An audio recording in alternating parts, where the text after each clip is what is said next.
आज स्थायी समितीची पहिली सभा होती. त्यामध्ये त्यांनी 7 मुद्दे दिले होते आम्हाला.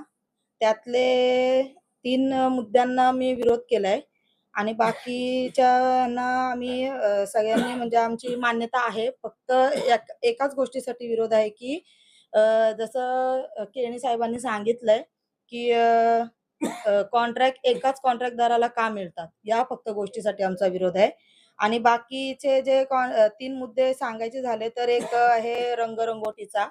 दुसरा आहे भाड्याने जे भाडेपट्टा जे जागा घेतलेल्या आहेत, त्या विषयावरती एक माझा विरोध आहे, की म्हणजे निवडणुकीमध्ये ज्या वॉर्ड घेतलेले होते, ज्या वॉर्डचं उद्घाटन सुद्धा केलेले आहेत प्रदेशाध्यक्षांद्वारे.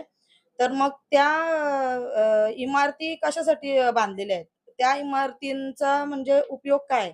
जर का महानगरपालिकेची कामं त्या इमारतीमध्ये जर का होतच नसतील, त्या व्यतिरिक्त तुम्हाला भाड्याने जागा घ्यायची जर का गरज असेल, तर मग एवढी मोठी इमारत बांधण्याची गरज काय? हा एक माझा मुद्दा होता आणि अतिक्रमण हा एक विषय. अतिक्रमणामध्ये त्यांनी असं सांगितलंय, की 111 जण म्हणजे तिथं कार्यरत आहेत. त्यांना अजून मुदत वाढवून द्यायची आहे काम करणाऱ्यांना. तर तो एक माझा मुद्दा होता, की अतिक्रमणमध्ये 111 जण आता तिथं जर का काम करत आहेत, या गोष्टीला जर का तुम्ही आधीच मान्यता दिली आहे, तर मग आमच्या निर्णयाची गरज काय?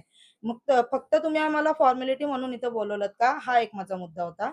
बस एवढ्याच मुद्द्यांना मी विरोध केलाय आणि बाकी तर आता पुढच्या सभेमध्ये समजेलच तुम्हाला कारण सगळे विषय स्थगित ठेवलेत त्यांनी. तर पुढच्या सभेत बघू आता काय होतंय.